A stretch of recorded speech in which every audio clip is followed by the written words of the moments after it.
আমাকে ফাঁসি দেওয়া হয়েছে। আমি সকল প্রস্তুতি সম্পন্ন করেছি, আমার মালপত্র সবাইকে দিয়ে দিয়েছি, পরিবার থেকে আমি বিদায় নিয়েছি। আমি এই কয়েকদিন পরেই তো আমি ফাঁসিতে ঝুলবো। আমি সত্যিকার অর্থে বলছি, আমি ফাঁসির জন্য ভয় পাই নাই, কারণ আমি জন্মগ্রহণ করেছি আল্লাহর পক্ষ থেকেই, এবং যে জন্মগ্রহণ করে তাকে মৃত্যুবরণও করতে হয়। সেটা গাড়িতে চাপা পড়ে হোক, হাসপাতালে কাতরাই হোক, স্ট্রোক করেই হোক, অথবা ফাঁসির কাছে ঝুলেও হোক, মৃত্যু থেকে কেউ বাঁচতে পারে না। যারা ইমানদার, যারা আল্লাহকে ভয় করে, যারা মনে করে আমাকে আল্লাহর কাছে যেতে হবে, তারা মৃত্যুকে আলিঙ্গন করে। কারণ এই আল্লাহর দিনের পথে কাজ করতে গিয়ে, যদি আল্লাহর দিনের পথে, আল্লাহর দিন কায়েমের জন্য কাজ করতে গিয়ে যদি আমরা ফাঁসির কাছে ঝুলি, নিঃসন্দেহে আল্লাহর পক্ষ থেকে শাহাদাতের মর্যাদা দান করা হবে এবং শহীদ বিনা হিসাবে জান্নাতে চলে যাবে। আমরা যারা ইসলাম বিশ্বাস করি, যে আল্লাহ আল্লাহ রসুলকে বিশ্বাস করি, আমাদের এটাও বিশ্বাস করি পরকালে দুইটা জায়গা আছে, একটা জাহান্নাম, একটা জান্নাত। মুমিন মুসলমানরা কোনটা যেতে চায়? জান্নাতে যেতে চায়। আমি আজকেও বলতে চাই, জান্নাতে যাওয়ার একমাত্র সহজ পথ আল্লাহর পথের দিন প্রতিষ্ঠান, জিহাদের শরীক হয়ে শহীদ হওয়া। আমি এখনো আকাঙ্ক্ষা করি আল্লাহ যেন আমাকে শহীদের মর্যাদা দান করেন। জানি না কেন আল্লাহ তাআলা আমাকে জেলখানায় শহীদের মর্যাদা দিল না। আল্লাহ ভিন্ন কোনো পরিকল্পনা থাকতে পারে। আমি আপনাদের কাছে দোয়া চাই, আল্লাহ যে কদিন আমার হায়াত রাখে, প্রতিটি সময়ে প্রতিটি মুহূর্ত আল্লাহ দিন কায়েমের জিহাদে আমি শরীক থাকতে চাই। আমি বয়সে বৃদ্ধ, কিন্তু আমার মন মানসিকতা আমি যুবক। আমি এখনো কাজ করতে চাই, অনেক যুবকের চেয়েও কাজ করতে পারবো বেশি ইনশাআল্লাহ, কারণ আল্লাহ শক্তি যোগাবেন। সম্মানিত ভাই ও বন্ধুগণ, আজকে আমি আপনাদের সামনে হাজির হতে পেরে আবেগ আপ্লুত হয়েছি। আমি শুনেছি আপনারা আমার জন্য অনেকে রোজা রেখেছেন, অনেকে নফল নামাজ পড়েছেন, অনেকে দান সদকা করেছেন, অনেকে মানত করেছেন। আমি আপনাদের এই কার্যক্রমকে শ্রদ্ধা এবং স্মরণ করি। আল্লাহর কাছে আপনাদের এই যাজা, এর পরকালে আল্লাহ আপনাদেরকে দান করবেন, আল্লাহর কাছে মোনাজাত করি।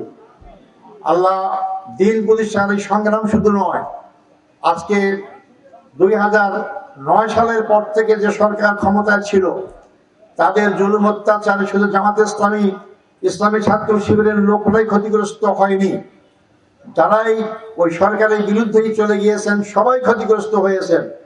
এমনকি সাধারণ মানুষও ক্ষতিগ্রস্ত হয়েছেন, যার কারণে 5ই আগস্ট আমার রাজনৈতিক জীবনের ইতিহাসে দেখা এত বড় একটা বিপ্লব, এত বড় একটা অভ্যুত্থান হতে পারে আমরা জেলখানা থেকেই দেখার সুযোগ পেয়েছি, বিভিন্নভাবে জানার চেষ্টা করেছি, এবং যার কারণে তাদের স্বপ্ন সাধ ভেঙে চুরমার হয়ে গিয়েছে।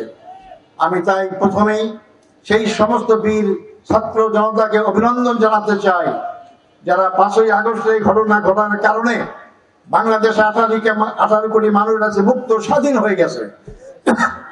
আমরা শুধু মুক্ত স্বাধীনই হয়নি, আমাদের দেশের ভৌগোলিক সীমানা মুক্ত হয়েছে। আমরা ইমান আকীদার সাথে বসবাস করার সুযোগ পাচ্ছি, আমরা আমাদের দেশকে নিজেরাই পরিচালনা করার সুযোগ পাচ্ছি। আমরা আধিপত্য শক্তির হাত থেকে বাংলাদেশ আজকে মুক্ত। এই জন্য এই বাংলাদেশকে আমাদের সামনে এগিয়ে নিয়ে যেতে হবে। ষড়যন্ত্র হবে, ষড়যন্ত্রের জন্য আমাদেরকে সবাইকে ঐক্যবদ্ধভাবে কাজ করতে হবে। আমি শ্রদ্ধার সাথে স্মরণ করতে চাই, যার কারণেই বাংলাদেশের এই বিপ্লব সংগঠিত ত্বরান্বিত হয়েছে, সে আমাদেরই রংপুরের সন্তান, বেগম রোকেয়া বিশ্ববিদ্যালয়ের ছাত্র আবু সাইদ। গুলির সামনে হাত পাতিয়ে দিয়েছেন, এরকম ইতিহাস কোথাও দেখেছেন? কেন?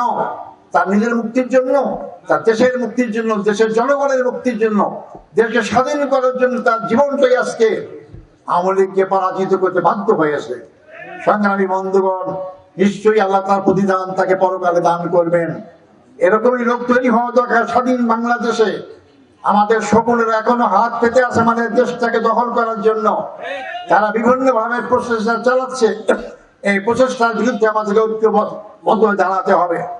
সংগ্রামী ভাই বন্ধুগণ, আমার আগে অনেক কথা বলেছেন, আমি সে কথাগুলো পুনরাবৃত্তি করতে চাই না। তারপরেও যেহেতু 14 বছর পর এসেছি আমি আপনাদের সামনে, আমি শুকরিয়া আদায় করতে চাই। আমি শুকরিয়া আদায় করতে চাই আমাদের সুপ্রিম কোর্টের 7 জন বিচারপতি যারা একত্রে হয়ে সবাই ঐক্যমত্যের ভিত্তিতে আমার বিরুদ্ধে সমস্ত অভিযোগকে তার নাকচ করে দিয়ে আমাকে বেকসুর খালাস দিয়েছেন। সম্মানিত বন্ধু, আলহামদুলিল্লাহ আলহামদুলিল্লাহ। আদালতে আজকে মানুষ আস্থা অর্জন করতে শুরু করেছে। আগে আদালত চলতো দলীয় রাজনীতির কারণে, দলীয়ভাবে চলতো, এখন সে আদালত দলীয় মুক্ত হয়েছে। আলহামদুলিল্লাহ, স্বাধীন দেশে স্বাধীন আদালত, যার কারণে আমি আমার পক্ষে রায় পাওয়ার সুযোগ পেয়েছি। আমার তো রায় হয়ে গেছিল একদম ফাঁসি কার্যকর করা হবে, কিন্তু কি আল্লাহ রহমত, আমি মুক্ত হলাম। আমার বিচারপতি যারা আমাকে ফাঁসির আসামি হিসেবে ধরাবার চেষ্টা করলো, তারা কোথায় আজকে? তাদেরকে আর খুঁজে পাওয়া যায় না। এটাকে আমরা করেছি, মহান রব্বুল আলামিন করেছেন। আল্লাহ সবকিছুই করতে পারেন। 5ই আগস্ট সবচেয়ে বড় প্রমাণ। জামাত ইসলামী, বিএনপি, বিভিন্ন দল আমরা 15.5 বছর আন্দোলন করলাম, সরকারে কিছুই করতে পারলাম না। আর বিশ্ববিদ্যালয়, কলেজ, স্কুলের সাধারণ ছাত্ররা যে আন্দোলন গড়ে তুললো, আওয়ামী লীগের পতন হতে বাধ্য হয়ে গেল এবং আল্লাহ সরাসরি এই পতন ঘটিয়েছে। সংগ্রামী ভাই বন্ধুগণ, আমি তাই এই সমস্ত যুবক ভাই যারা এখনো জীবিত আছেন, যারা বিপ্লব ঘটিয়েছেন, তাদের অভিনন্দন জানাই, তাদেরকে স্যালুট জানাই। তারা দেশকে আধিপত্যবাদী শক্তির হাত এবং ফ্যাসিস্ট সরকারের হাত থেকে রক্ষা করতে পেরেছেন। যারা এই আন্দোলনে, বিগত আন্দোলনে জীবন দিয়ে শহীদ হয়েছেন, অনেক ভাই পঙ্গু হয়েছেন। অনেক বিজি হাসপাতালে চিকিৎসার জন্য এসেছিলাম, সেখানে অনেকে পঙ্গুত্ব বরণ করে এখন কাতরাচ্ছেন, তাদের চিকিৎসার সময় সুযোগ দেওয়া হচ্ছে না। আমি তাদের সুচিকিৎসার দাবি করছি এবং এদের ত্যাগ আল্লাহ কবুল করেন, সেই দোয়া আল্লাহর কাছে আমি করছি। সংগ্রামী ভাই ও বন্ধুগণ, আজকে আমি মুক্ত, আমি আজকে স্বাধীন। আমি আপনাদের কাছে বলতে চাই, যে অপরাধে আমাকে ফাঁসি দেওয়া হয়েছে, আল্লাহর কসম আমি সেই অপরাধের সামান্যতম জড়িত ছিলাম না। আমাকে অন্যায়ভাবে করা হয়েছে, অন্যায়ভাবে করা হয়েছে। একজন বলেছেন, আমি শুধু আফসোস করি, আমার বিরুদ্ধে যারা অভিযোগ গঠন করেছেন তারা করতেই পারেন, কিন্তু বিচারপতি যারা হবেন তাদের তো বিবেক থাকা দরকার। 3 কিলোমিটার দূর থেকে আমাকে দেখিতে গেছে, এই 3 কিলোমিটার মাঝখানে আমাদের অনেক বাড়িঘর ছিল। এটা কি সাধারণ, এটা কি সম্ভব? 3 কিলোমিটার দূর থেকে চোখ দিয়ে কি দেখা সম্ভব? যারা সাক্ষী দিয়েছেন তারা দিতে পারেন, মিথ্যা সাক্ষী দিতে পারেন, কিন্তু বিচারপতি বিবেক গেল কোথায়? এরা বিবেক বিক্রি করেছিল আর এক জায়গায়। এই বিবেকহীন বিচারপতি যতদিন বাংলাদেশে থাকবে, ততদিন বাংলাদেশের লোকরা সুবিচার পাবে না। আল্লাহ রহমত, 5ই আগস্টে বিপ্লবের পর আমরা সে সুবাতাস দেখতে পাচ্ছি। বিচারালয় এখন তারা স্বাধীন হয়ে বিচার করার সুযোগ পাচ্ছে। এখানে রাজনৈতিক কর্তৃত্ব অথবা রাজনৈতিক খবরদারি এখানে নাই বলে আমি জানি। আজকে তাই আমরা স্বাধীনভাবে কথা বলার সুযোগ পাচ্ছি, স্বাধীনভাবে চলার সুযোগ পাচ্ছি। আল্লাহ তাআলা আমাদেরকে এভাবে চলার সৌভাগ্য দান করুন।